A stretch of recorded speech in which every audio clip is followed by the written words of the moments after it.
by ministers, psychologists, and military families. We will let you know when that hotline starts operating. And that's our news at this hour. We invite you to stay tuned to News Channel 5 for the very latest local developments on the war in the Persian Gulf anytime at all that the situation might warrant. And right now, though, we will send you back to the CBS network for more of the continuing coverage of Operation Desert Storm.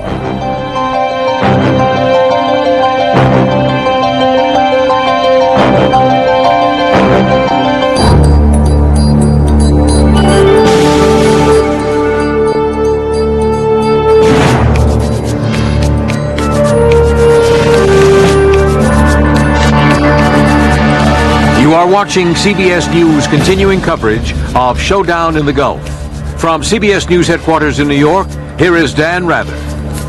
The air war thunders on, apparently highly successful. Question: how soon a ground offensive? No answer forthcoming. President Bush has told Saddam Hussein again today, surrender unconditionally. The United States threatens escalation if Iraq uses chemical weapons. Ground troops massing near the Kuwaiti border, but no actual signs of an Allied move into Kuwait. A lot of speculation, many questions, but no actual sign of movement into Kuwait on the ground yet. Reported tolls. Allies say 3 planes lost. Iraq claims 55 planes have been downed. The Allied air attacks go on by warplane and by cruise missiles. At the United Nations, U.S. Ambassador Pickering warned Iraq not to use what he called weapons of mass destruction, saying that it would bring a dramatic escalation in hostilities. He's talking about the possibility of chemical and biological weapons being used yet by Iraq. U.S. and Allied warplanes show no let-up in a relentless air war against Iraq. President Bush says there isn't going to be any pause. Well over 1,200 air sorties have been flown, as well as more than 100 cruise missiles launched. British Prime Minister John Major, a supporter of the United States in this Gulf operation, as was Margaret Thatcher, explains the timing of the offensive. We could not delay any longer. Delay would have increased the risk to our troops out there in the Gulf. Delay would have made their task more difficult. And delay would have extended the terrible sufferings of the people of Kuwait. On Wall Street, the second biggest gain ever, the Dow Jones closing up more than 114 points on word of the so far one-sided Gulf War. Bob Simon in Saudi Arabia now brings us up to date on the latest there. Bob? Official Saudi sources just told us that American B-52s have been carpet bombing Republican Guard positions in Kuwait and in Iraq. These official Saudi sources also tell us that the B-52s have been operating out of a base in Saudi Arabia. This is the first official confirmation that the B-52s, normally based in Diego Garcia, are now operating out of here.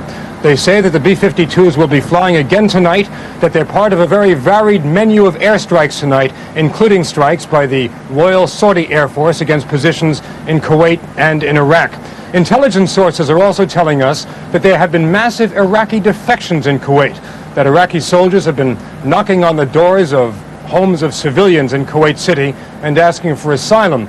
The intelligence sources point out one other thing that we've all noticed, but is perhaps worth noting at this point, worth mentioning, that the predicted uproar in the Arab world simply hasn't occurred, at least not yet.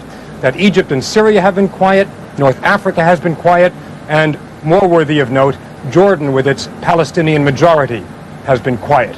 Dan? Bob, 2 things stand out to me in that report. First, the rolling thunder of B-52 attacks, what were called in Vietnam arc lights. That was sort of the code name for B-52 strikes during the Indochina War.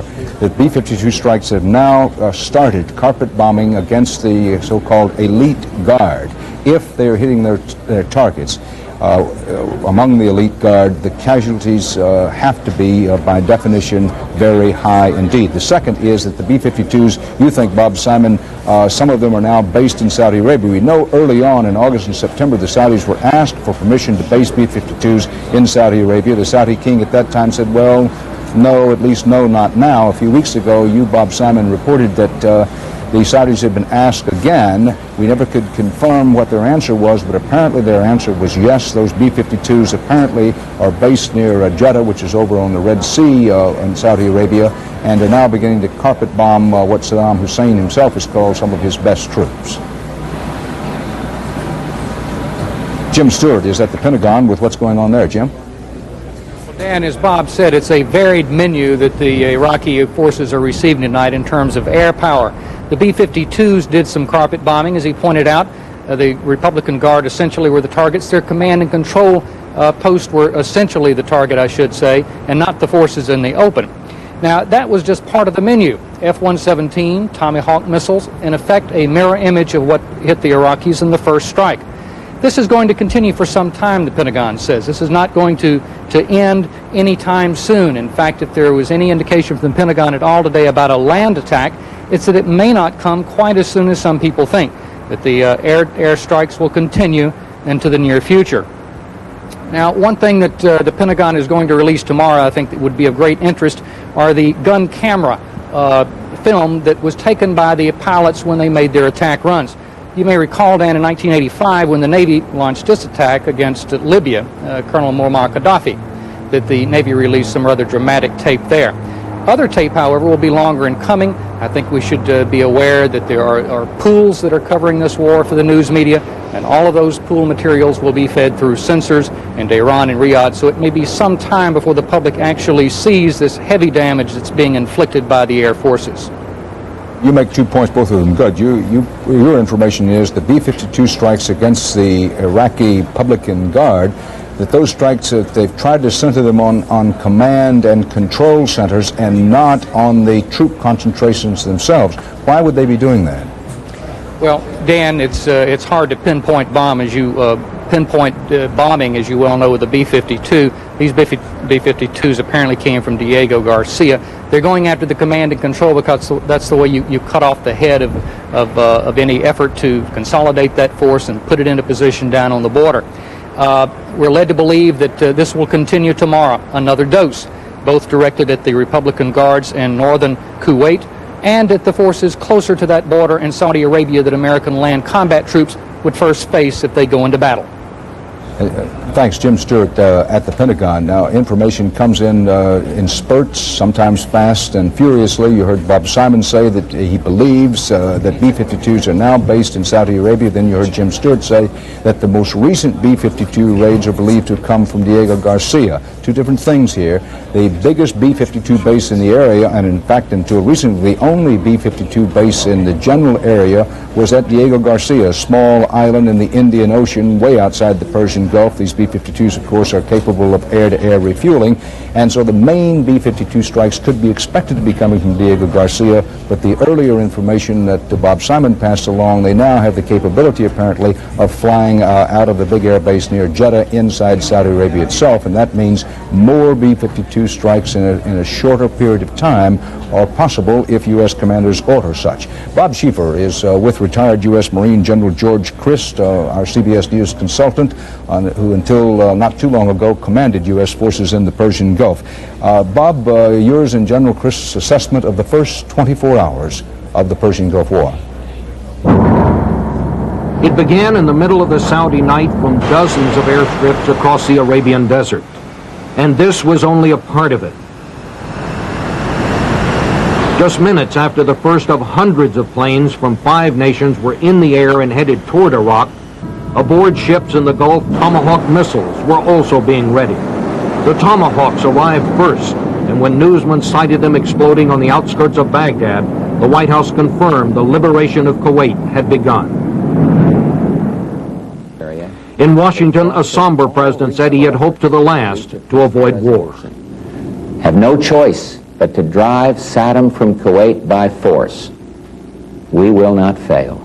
At a crowded Pentagon news conference, Americans got the first details. They were scant, but clearly the top command felt things were going well.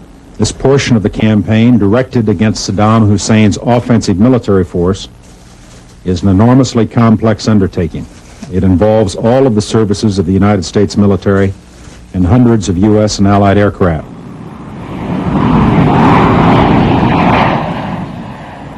Within the first hours of daylight, all but one of the American planes had returned safely to their home bases after successful strikes on hundreds of targets across Iraq and Kuwait. And not until the pilots themselves spoke did we really understand how well it had all gone. Well, things have gone exceptionally well. They've gone according to the game plan, and all the troops They secured it well. And then over Baghdad just looked like a 4th of July party, you know, fireworks going off.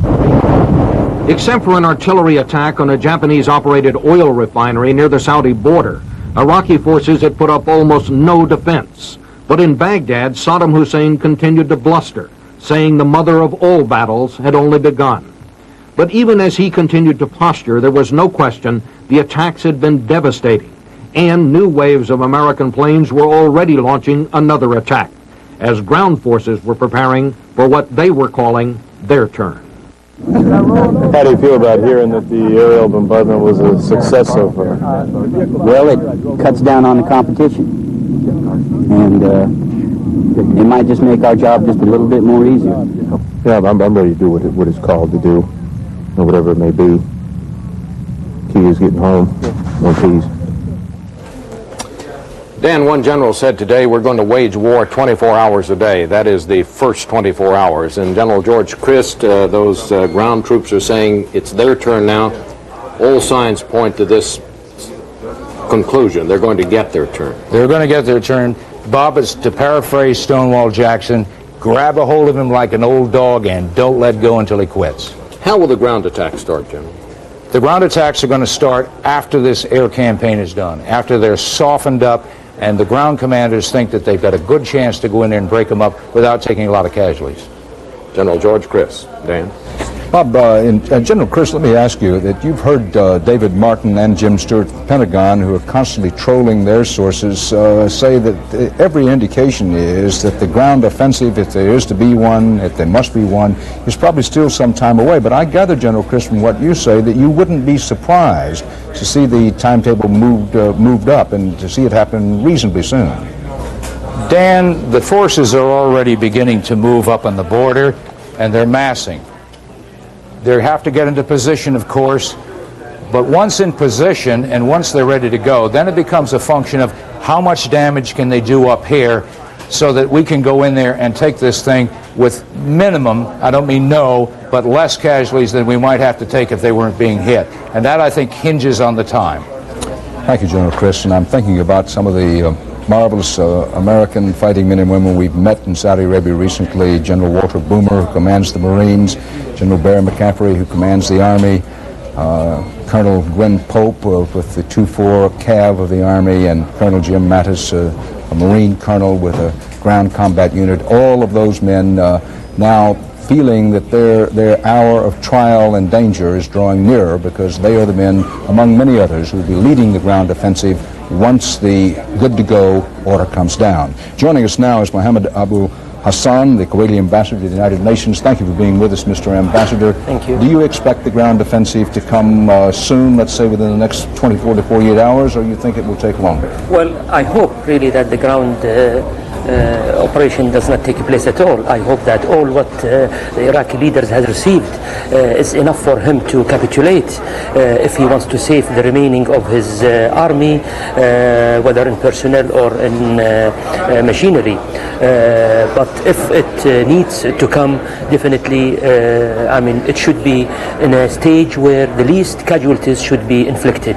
We are not for inflicting or causing casualties, whether between the combatant forces or between the Kuwaitis and the inhabitants of Kuwait. Mr. Ambassador, many Americans, by no means all, but many Americans say, listen, I hate what's happened to Kuwait, but I have to tell you, Mr. Rather, I don't think Kuwait is worth all of this. Could you address yourself to those who feel that? Well, surely I first of all respect highly all these point of views, because I mean they are speaking about the blood of their sons, of their relatives, whom we also consider that it's sacred. But we should make it very clear that it is not an operation to save a country, though it is very important, the country. It's not an operation to save a family, though it is very important, that family. But it's an operation to save a principle, to save the peace and security in not only the region but in the whole world. What has befallen in Kuwait does not limit itself to Kuwait. Each and every individual country, whether it is developed or underdeveloped, has been affected devastatingly from the start of this aggression. This only has been witnessed within the few months since the start of this operation. Just imagine if more time could be given, what will happen to the whole world economy? What will happen to another dictators who are watching Saddam Hussein and how the stand of international community against him? Don't forget that this is not the only country with dispute with its neighbor. All countries have much more dispute than what we have.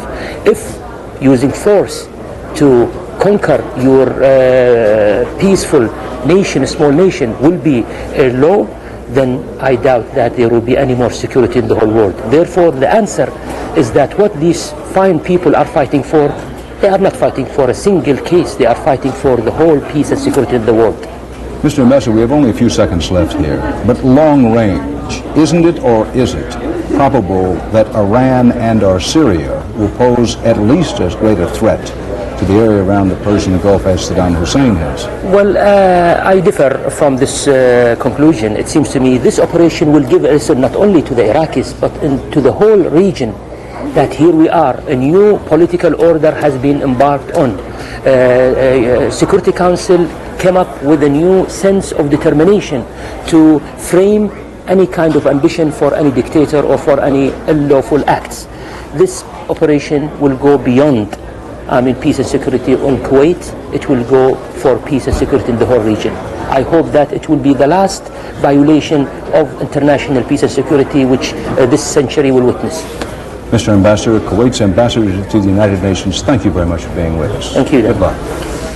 As CBS News coverage of the Persian Gulf War continues, Operation Desert Storm, these are among the storylines of the hour. Massive B-52 raids on Iraqi troops. Some indications that some of the B-52s came from a new base inside Saudi Arabia as well as from Diego Garcia. The United States threatens to escalate the war if Iraq uses any chemical weapons. Air assaults still pounding Baghdad and its environs. Wall Street soars on the first day of the war. Word late this afternoon of a buildup in the U.S. offensive. Bob Simon in Saudi Arabia quotes official sources there as saying American B-52s are now flying out of a Saudi base believed to be near Jeddah, and that B-52s from the Saudi base as well as those from Diego Garcia are pounding positions of the Iraqi Republican Guard.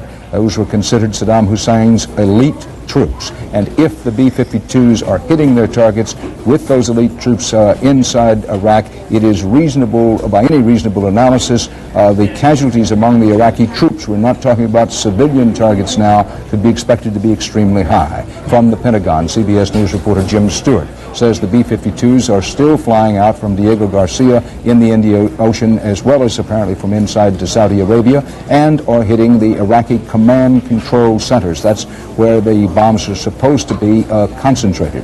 At the United Nations, stern words from the U.S. Ambassador to the UN, Thomas Pickering. Pickering, one of the United States' most experienced diplomats, reportedly told the UN Security Council, if Iraq uses chemical weapons, there will be, and I quote Ambassador Pickering now, a dramatic escalation of hostilities and objectives, end of quotation. An Iraqi diplomat in Belgium has threatened to use chemical weapons if Allied forces enter Kuwait. Allied ground troops are said to be moving and maneuvering closer to the Kuwaiti border. Their objectives so far unclear. There is a school of thought that says that a ground offensive, an Allied offensive trying to retake Kuwait may be nearer. Another school of thought to which David Martin, our Pentagon correspondent, and Jim Stewart, who covers there for us, lean to, is that the ground offensive is still certainly more than 24 hours away. We simply don't know. And still, the air armada continues striking inside Iraq and Kuwait. President Bush huddled with his cabinet this afternoon. On Wall Street, stocks did climb to their second highest gain ever, and oil prices made their biggest drop ever. Now, as our correspondent covering the United States, Charles, we still have the UN ambassador from Kuwait on our mind, I guess. You've been monitoring the preparations for terrorist attacks, and on the basis of the early evidence, you'd have to say the FBI and local police have done a very good job. So much so that life hasn't changed a bit in our country in the first day of the war, Dan, except in one really important respect. You know what a joke airport security has been at most of our airports compared to those you see in Tokyo or Tel Aviv or other places in the world. Well, that has changed, as Aaron Hayes is about to tell us. At more than 400 airports nationwide, the highest level of alert today ordered by the FAA. It means more security, longer lines, closer checks of luggage and tickets. Okay, yeah, you have to go back up front here, though, to have them give you a certificate to let you come through. The FAA announcement came last night, shortly after war started in the Gulf. In Miami, heightened security brought a traffic jam as police checked every vehicle entering the airport. Bomb-sniffing dogs were brought out. They have been on patrol today at major airports across the country. And many airports are refusing to check luggage at the curb. I was addicted to curbside. But that's all right. It's better. This is great. All bags will be checked inside, not outside. The FAA will not say exactly what its alert requires, but airport officials say it is more than the obvious. There's some procedures going on behind the scenes that the public will not see. There's nothing exotic about it. They're just additional precautions to make sure that travel is safe. Give me kids. Passengers told to give themselves at least an extra hour to get through check-in, and security seem to be giving airports little trouble. They're not experiencing much difficulty at this time, and we're getting excellent cooperation from the traveling public. For many right now, heightened security is proving not so much restrictive as it is reassuring. I'm actually kind of grateful for it. Yeah, it's a good idea in light of things going on. It's for security of our country, and I think everybody should, help out. I think it's wonderful. I think they should. This will be the norm at airports nationwide for a while. When asked how long a while, an FAA spokesman would answer only, get used to it. Aaron Hayes, CBS News, Atlanta. Well, I'm on the side, Dan, of all those passengers who said I'm all for it. It is an inconvenience, but I think people who travel regularly will be glad to undergo another 10 or 15 minutes to know that airplane is safe. Well, I think it may be worth reminding people who feel they must travel or who want to travel that that old adage, get out to the airport early, really applies now. Particularly at the major airports, I have Los Angeles in mind. We know that there have been more than normal delays because of the increased security. Charles, in terms of the demonstrations around the country, this is something that's always hard for us to put in perspective and context. There have been a lot of demonstrations around the country, but is it your sense that a Stop the War, anti-war movement has really taken root? Yeah, I think it took root in the months that we were waiting for this war to begin, and I think we're going to see pretty dramatic demonstrations in the next few days. In fact, we're going to show you a couple in San Francisco and New York in just a few minutes. And is it broad-based, the movement? Hard to tell, of course, but I suspect, Dan, that if this war goes on for more than a few days or 3 or 4 weeks, as well it might, those marching, they aren't all kids, you know. They include President Bush's presiding bishop of the Episcopal Church. A lot of very mature people are out there opposing this war. And CBS News coverage of war in the Gulf continues. Well done.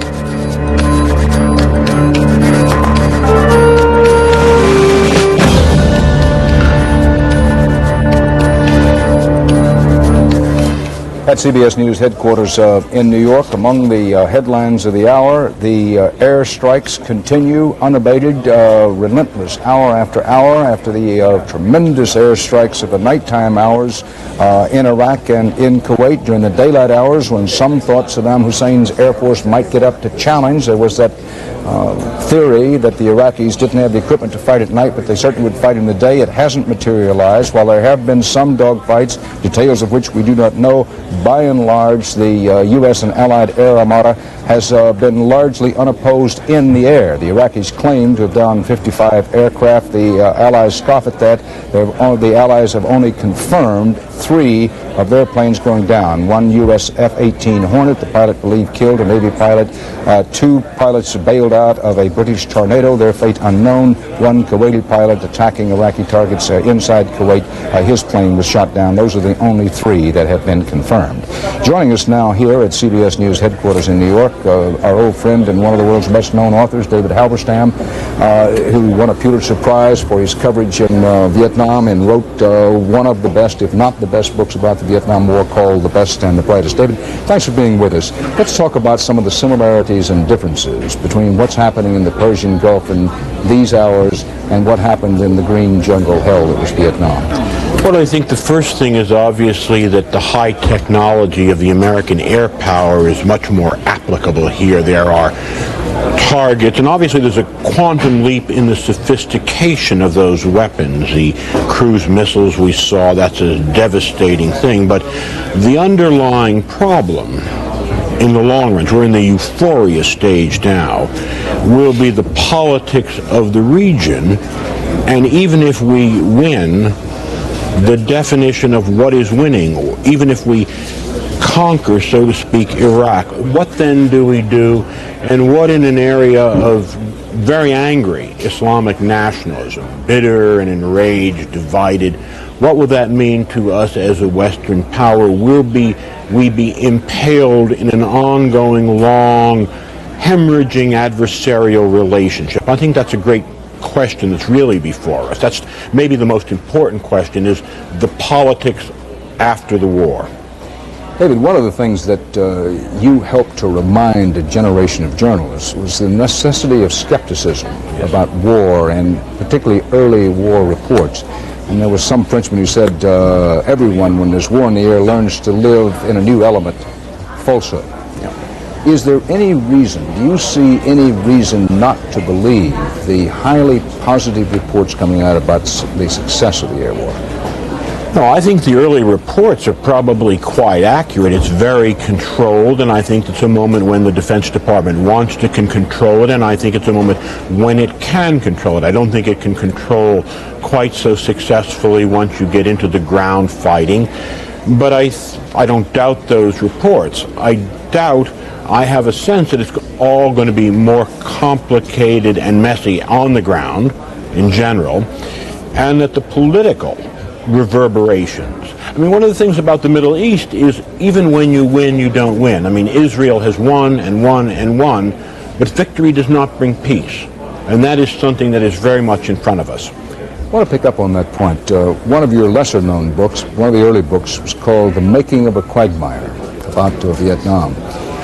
What are the chances that despite a victory, perhaps a total triumph in a short period of time, that this could long range be the making of a quagmire? Well, I am constantly reminded, Dan, of the moment when we toppled with the CIA Mohammed Mossadegh in 1953, and everybody in America cheered, and probably the stock market went up and the price of oil went down, and if you took a poll of the American people, should we have done this, everybody would have agreed 80% yes. This was the beginning of our relationship with the Shahs of Iran. Yes, and then 26 years later, it begets the Ayatollah, which is an impaling. And that, in fact, by the way, gets us into a moment where we have escalated, we helped escalate the level of weaponry in the Iran-Iraq war, and we tilted to the Iraqis.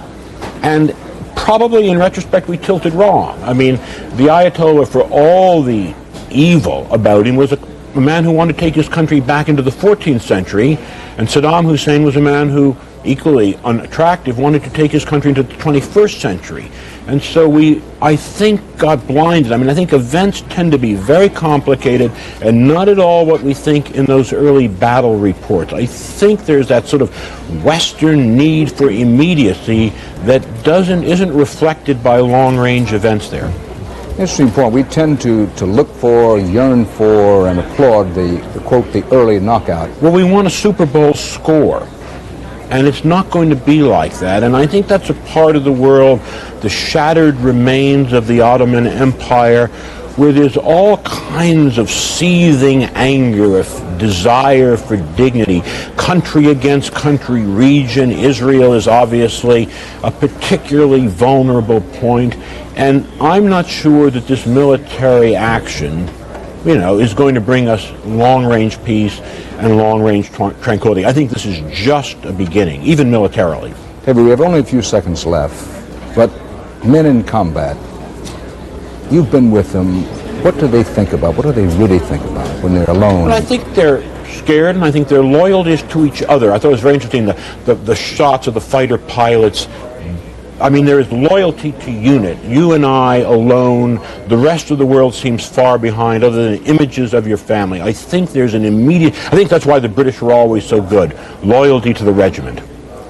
David Halberstam, thanks for being with us. CBS News coverage of war in the Middle East continues.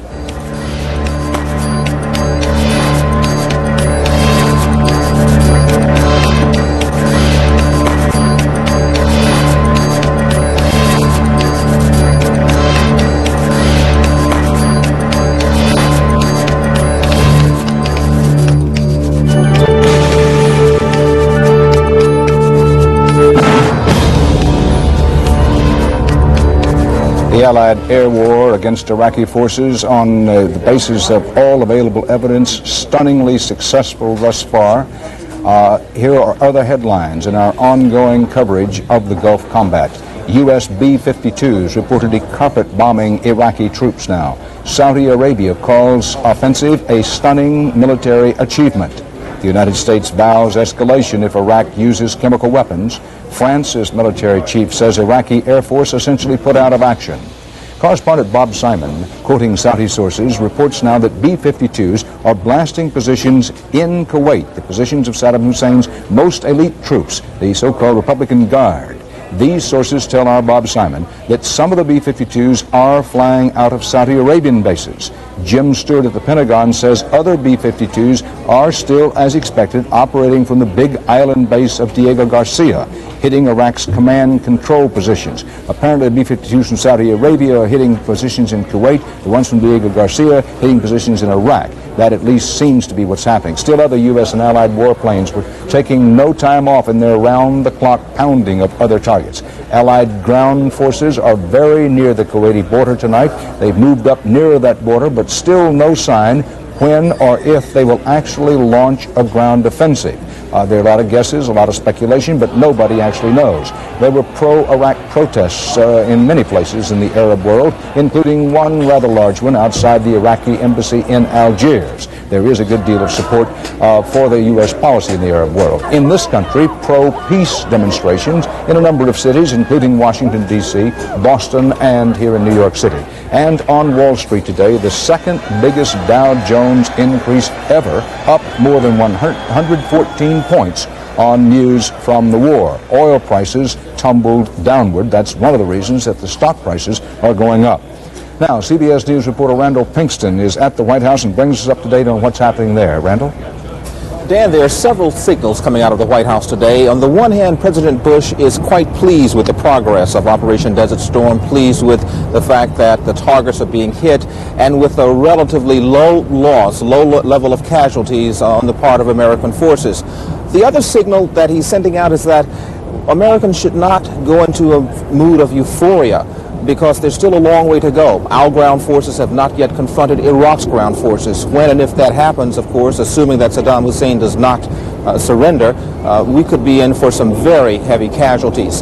Now, counterbalancing both of those concerns, the president is telling people to go about the business of living, that life goes on. He sent a signal to the NFL today through Press Secretary Marlon Fitzwater, who suggested that there's no reason to cancel the game. So if there was any concern on the part of anyone, sports authorities, NFL, anyone else, that to hold games at this time of crisis in the nation, it would be the wrong thing to do. The president is saying life goes on, and that while they continue to try to push Iraqi forces out of Kuwait, Americans should continue to pray and also continue to live.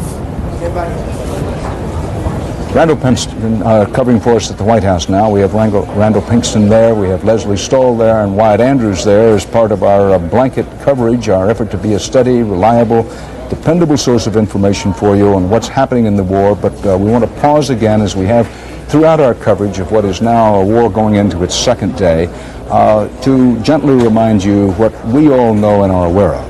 And that is, despite our best efforts, we know very little, actually, of what is going on. In our very best hour, we can get only a smidgen, just a sliver, of what's really happening with this war. And in the early stages of war, what we believe to be accurate information frequently turns out later on, this has been the case in other war situations, not to have been correct. So we're very much aware of that. And as we roll on here, trying to give you the most accurate information presented in the fairest possible manner, we hope that you'll understand that we are very much aware of what our limitations are, particularly when we're operating in military censorship, both inside Iraq and to a certain degree with our own U.S. military. Now on the telephone now is Tom Fenton, who's covering for us in Israel.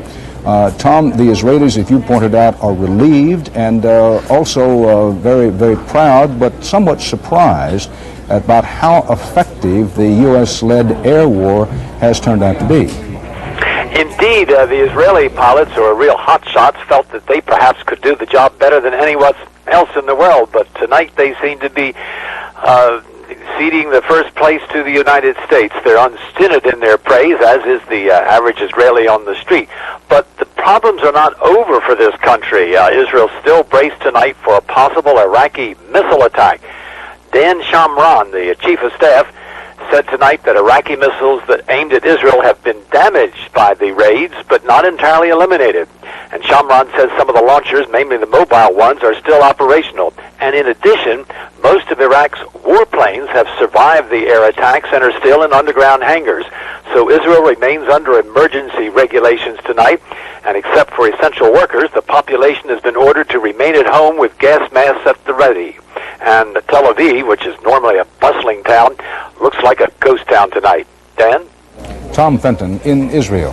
CBS News coverage of combat in the Middle East continues in a moment.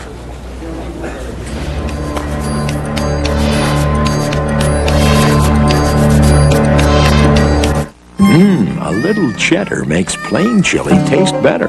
But take the cheddar cheese away. Hey! So add a little cheddar cheese and add a lot of taste. Yeah, cheese makes all the difference. Today, leading health authorities urge us to eat foods rich in beta-carotene. Today's Centrum is enriched with beta-carotene and more complete than any leading brand. Centrum with beta-carotene, more complete from A to zinc. When I think of everything I put in my hair to make it shiny, more manageable, and all it took was a touch of VO5. Yeah, VO5. VO5 hairdressing. A touch does so much. Wow, I just tried VO5 for the first time. Yeah, the stuff in the tube your old man used for control. The stuff that's been around forever. Now I know why. VO5 hairdressing. A touch does so much. Now you can ask Angela Lansbury about Bufferin. Angela, for a tough headache, is Bufferin really strong aspirin? Oh, my, yes. I've learned extra strength Bufferin has the strongest dose of aspirin you can buy, 1,000 milligrams. Miss Lansbury, how can Bufferin be so strong if it has buffers? I wondered myself, till I heard that the buffers don't weaken it. They just help prevent aspirin stomach upset. I depend on Bufferin. Shouldn't you discover the strength of Bufferin? As the rumble in the sky over Iraq and Kuwait rumbles on, and as questions build about will there be a ground offensive, will there have to be, and if so, how soon will the United States and its allies launch a ground offensive, we pick up our coverage here at CBS News headquarters in New York with Mike Wallace, who's monitoring world reaction. Mike, there have been demonstrations pro and anti-Saddam Hussein in the Middle East. Well, the expected pro-United States, or pro-multinational, from John Major, for instance, in the UK, and from Mikhail Gorbachev and others. But there have been large pro-Iraqi demonstrations today in at least 7 Islamic countries, including Pakistan, Sudan, and Morocco, and one in Algiers, where thousands of people took to the streets chanting their adulation for Saddam Hussein. Algeria is, of course, an Arab nation, and just this week, former Algerian President Ahmed Ben Bella traveled to Baghdad to show his support for Saddam Hussein. North Korea, Cuba, Yemen, not unexpectedly, were among the countries that criticized the U.S.-led attack. In Tunisia, witnesses said that the 2 people were killed, 16 injured when a factory owner trying to stop his workers from joining a demonstration drove his own car into a crowd of protesters. Tunisia's information ministry says that no one was killed. Hundreds of French residents in the West African state of Mauritania took refuge in the French embassy because of a large pro-Iraqi demonstration in the capital there. China, which you'll recall abstained from the UN Security Council vote back in November authorizing the use of force against Iraq, had little to say today, Dan, limiting itself to appeals to both sides for restraint. Bob Simon said earlier from Saudi Arabia, as you remember, that there was quiet in the countries, the Muslim countries that are very close to Iraq. It seems that the further away that you get from Iraq, the Muslim countries are showing some pro-Iraqi demonstrations. Like when I spent 3 hours with Saddam Hussein, he was particularly vicious in his comments about Egypt's President Hosni Mubarak. And he said, I remember he raised his finger at one point, sort of waved at my face. He said, let me tell you, if the United States attacks Iraq, there'll be an explosion from below in Egypt. Now, we do know that there is a large base of Islamic fundamentalism in Egypt, which Mubarak and the United States are concerned about. But thus far, that explosion from below that Saddam Hussein predicted would happen in Egypt, if it's happening, no one is aware of it. His ambassador to Paris, Hashimi, told me just last Sunday that he expected, forget about terrorism necessarily directed from Iraq, there are going to be 200 Muslims around the world who are going to rise up. Up to now, anyway, we have not seen that either. If the United States and its allies are as triumphant as quickly as now appears possible, we're keeping in mind all the admonitions for caution that Defense Secretary Cheney and General Powell have given us. But if it works out that way, the rising power in the Middle East, it'll be a contest, won't it, between the Iranians, the Syrians, with our new ally, President Assad, with all that entails, and Egypt. And it's an ancient jockeying for power, the Egyptians, the Syrians, the Iranians, and the Iraqis. What's fascinating to me about the Iranians is this. We were in Iran about 6 weeks ago. Outside the foreign ministry, suddenly a car drives up, and there is the foreign minister, deputy foreign minister of Iraq, coming to shake hands, in effect, with Iran, despite the fact that hundreds of thousands on both sides were killed in that war. Who is Iran angry at? The United States. They still believe that the United States put Iraq up to attacking Iran in that 8-year war. Let's take a break now. We'll be right back with more CBS News coverage of war in the Gulf after these messages.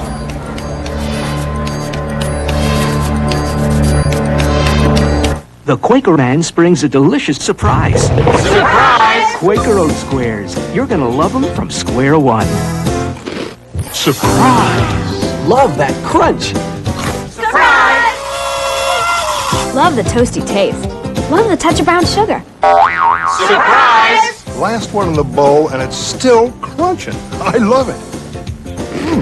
Quaker Oat Squares. Surprise! You're going to love them from square one.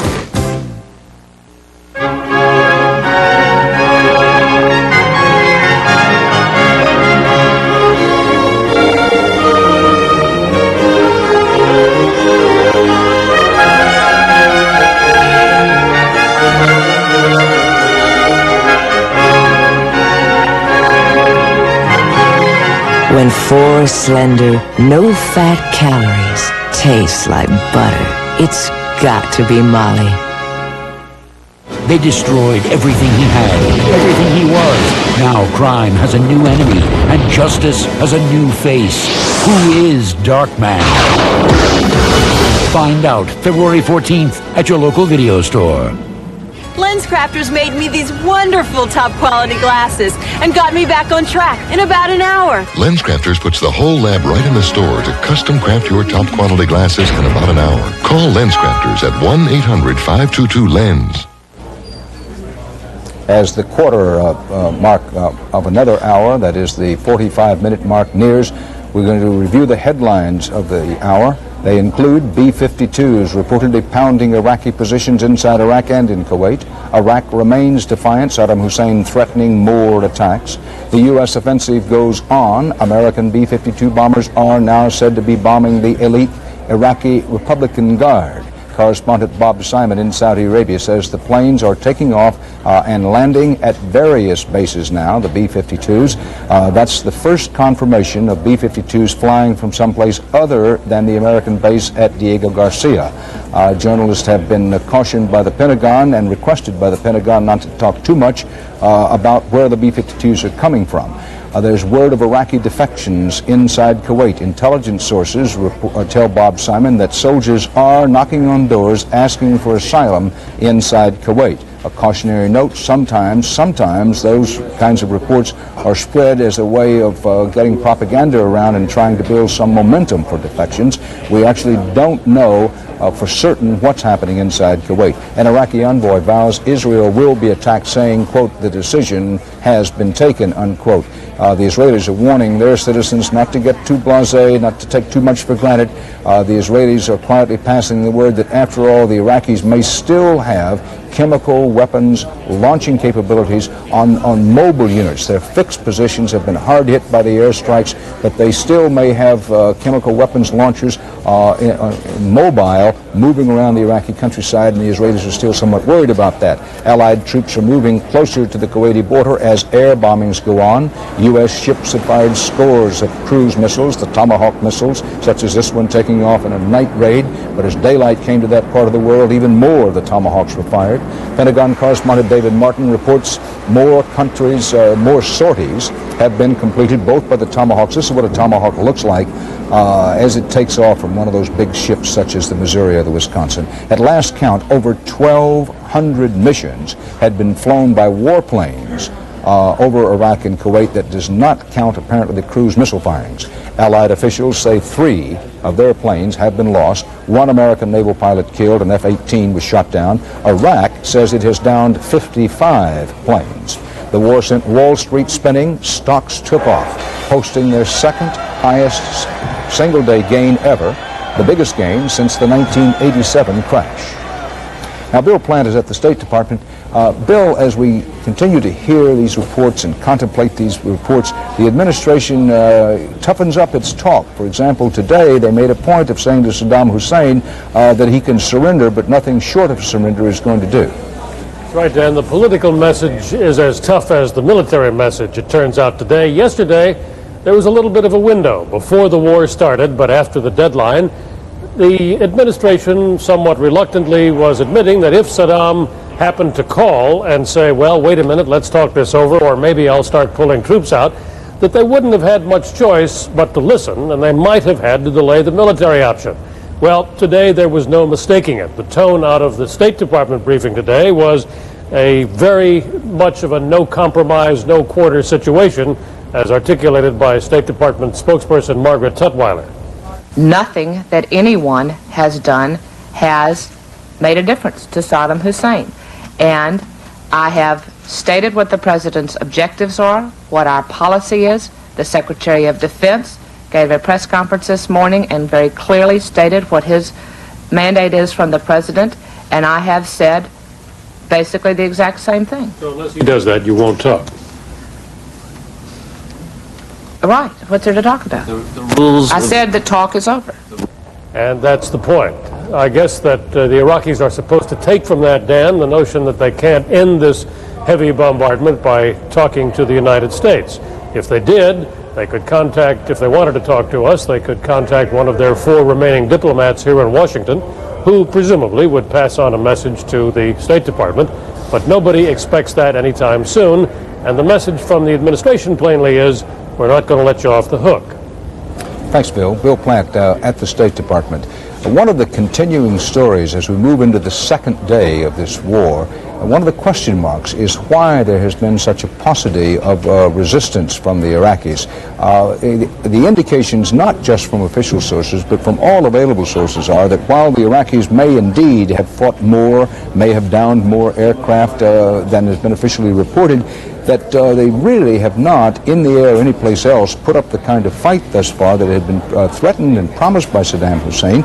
And this is not to rule out the very real possibility that the Iraqis could be simply digging deeper, biding their time, and waiting till the first and second, maybe even third wave of air attacks get over before starting something. But there has been a paucity of resistance, and also there have been far fewer terrorist attacks around the world than most of the self-described experts believed would be happening by this time into the second day of a war. Mike Wallace, you're monitoring world events. When you talk to people, why do they think there have been so few of these terrorist attacks? Everyone's bewildered by it, Dan. I mean, conceivably, we overestimated the man. I kept hearing about these crack Republican guards that are in the southern part of Iraq and then moved down into Kuwait. The ones now getting B-52 carpet bombed. Correct. I don't think that anybody fully understands. One wonders if conceivably the man is playing possum, that he is asking us in effect to shoot our wad and then laying there, and we'll see more soon. There are various devices which you hear conceivably that he has at his command. One hears that he's even talked about dynamiting oil wells. And as a result of dynamiting oil wells in Kuwait, there will be a huge firestorm, smoke storm, which will neutralize the effect of some far weapons and do great damage to the environment. One hears about the possibility of a massive oil slick in the northern part of the Gulf. And up to now, maybe he is simply waiting out our air attack and then saying, okay, now we're going to join the battle and we're going to bloody you up. Well, let's hope and pray that that is not the case. Now, about terrorism, you did for 60 Minutes a tremendous piece with Barry Landau this last week on 60 Minutes talking about the potential for terrorism tied to Saddam Hussein. But again, thank God, we have not yet seen that. There have been very few real terrorist incidents reported up to now. Earlier today in Bonn, Germany, there was what the authorities believe was a firebomb. Here is tape of it. A firebomb thrown into a Woolworth's department store. Do you know for sure, Dan, whether Woolworths is still a U.S.-owned company? I do not. No. No injuries reported. No link to the Gulf War yet established. The investigation is continuing. There are other scattered reports of incidents in Ecuador, in Pakistan, that we have checked and found that they are mostly minor incidents, rock throwing. So nothing of the kind of terrorism that, for instance, Vincent Canestraro, who was with us, who ran counterterrorism for the CIA until he resigned last September, suggested might be coming. Well, a reminder again how early we are. We're still in the first front edges of the war unless the Iraqi resistance collapses, and so we have to remind ourselves now is not the time to let our guard down. That's partly what the Israelis were doing this afternoon. They were telling their people, listen, it's true that those Scud missile sites just across the border with Jordan and nearest to us apparently have been wiped out, but don't forget that Scuds are on these mobile carriers. We've had some pictures of them in the past, and that Saddam Hussein, perhaps his mobile chemical weapons launchers are still intact, and the Israelis are cautioning their people, let's just don't get too far along with breathing a great sigh of relief, because while we hope it doesn't happen, we don't think they're capable of doing it, they may still be.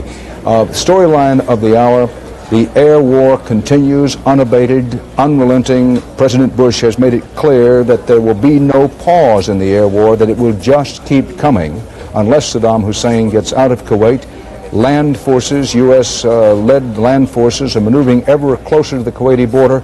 But if a ground offensive is to be launched, no one knows how soon that will be. CBS News coverage of war in the Gulf continues.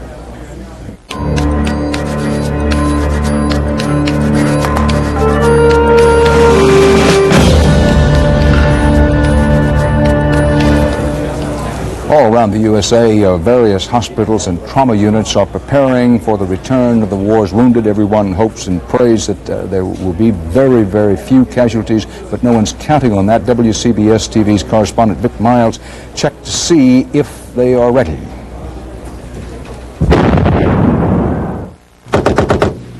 Backup systems for wounded men arriving here out of the Persian Gulf are set and in place. Helicopters from the North Star Air Medical Program, manned by state police pilots and paramedics from University Hospital in New Jersey, are standing by. Their job? To ferry the seriously wounded that come into area Air Force bases like McGuire in New Jersey and Stewart in Newburgh, New York. Take them to emergency rooms here at University Hospital and other hospitals participating in the National Disaster Medical System. I think the phrase that best sums it up is preparing for the worst, hoping for the best. But recent developments are urging readiness. What's called the cream of the helicopter pilot's world are on standby. I flew in Vietnam as a warrant officer with the Army back in 69 and 70.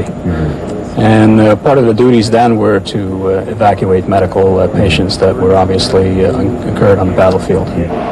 This state-of-the-art chopper is one of 5 in the area. It carries a 4-person crew. 2 pilots and 2 paramedics bunk in a room nearby, and from beeper call to takeoff is 5 minutes. It's a 24-hour-a-day operation designed to help the wounded get medical help. This is where the wounded soldiers will be brought from the helipad upstairs.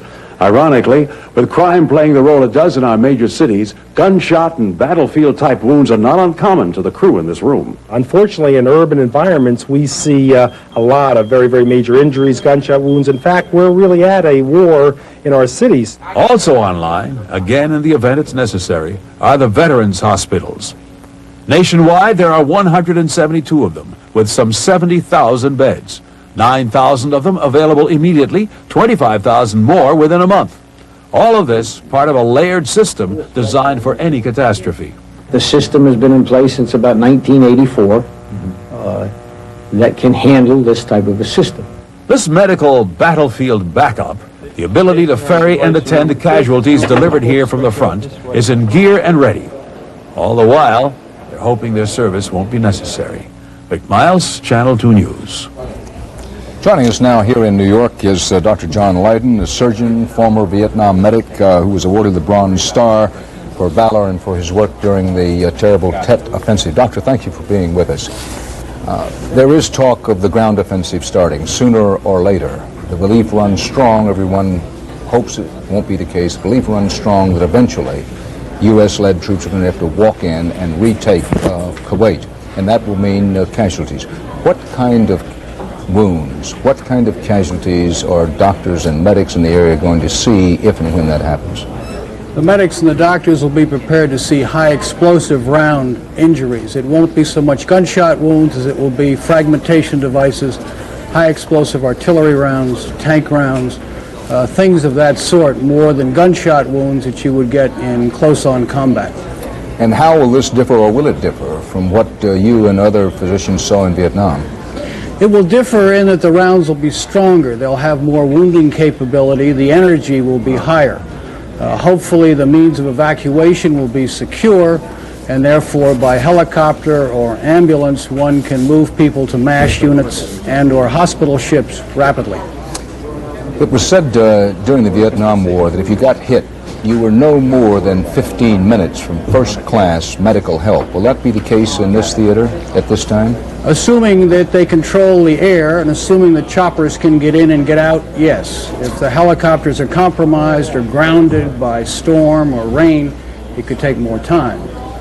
Doctor, it is quintessentially American to worry and be concerned about not only our own troops, but those on the other side, in the sense that when you unleash the kind of weaponry we have against the Iraqis, their casualties are bound to be high, are they not? Yeah, their casualties would be very high. I'm not quite sure how good their evacuation system is to hospitals, such as the kind that we've planned for our troops. Do you know anything at all about the Iraqis' capability of treating their wounded? I can't speak to that. I don't know. To those families and to those people who have friends of young men and women in the Persian Gulf, is there any word of encouragement you can give them about the medical treatment available to their sons and daughters?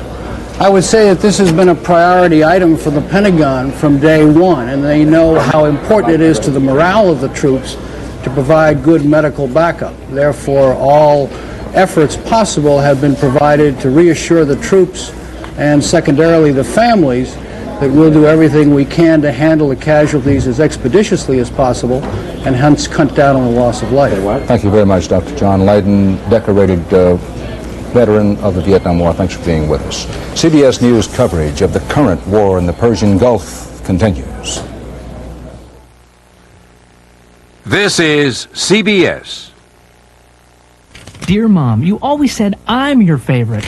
Nah. Oh, Dad, remember that cool Christmas gift I got you? So you need fast cash, huh? A mere $3 can turn your unused items into fast cash in the Tennessean and Nashville Banner Classifieds. Dear Uncle Guido. Classifieds are easy to place and most items sell in the first 4 days. Dear Classified, help! I need fast cash. Call the Tennessean and Nashville Banner Classifieds at 254-1031 or 1-800-828-4ADS.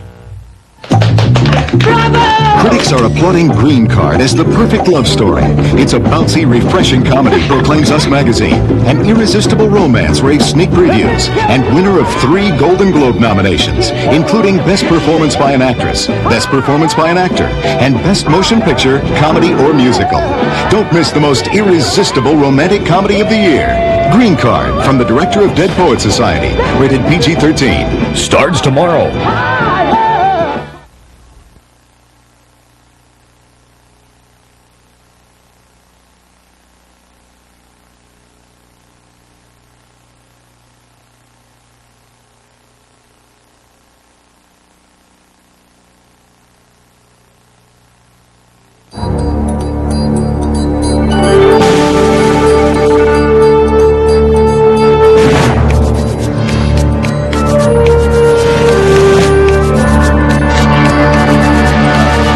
You are watching CBS News continuing coverage of Showdown in the Gulf. From CBS News headquarters in New York, here is Dan Rather. Top of the hour, and these are the top developments in the Gulf War. B-52s are in action tonight, carpet bombing Iraqi forces. Ground forces, the U.S.-led Allied ground forces, are massing for possible follow-up ground assault into Kuwait. When or even if it happens, no one knows. Iraq is threatening chemical attacks, still threatening to throw chemicals if any move is made into Kuwait. President Bush asks for unconditional surrender, says there'll be no pause in the bombing. CBS News reports that huge B-52s are carpet bombing Iraqi positions in Iraq and inside Kuwait. The targets include some of Saddam Hussein's best troops. Bob Simon in Saudi Arabia says the B-52s are now flying out of bases other than at least one base other than the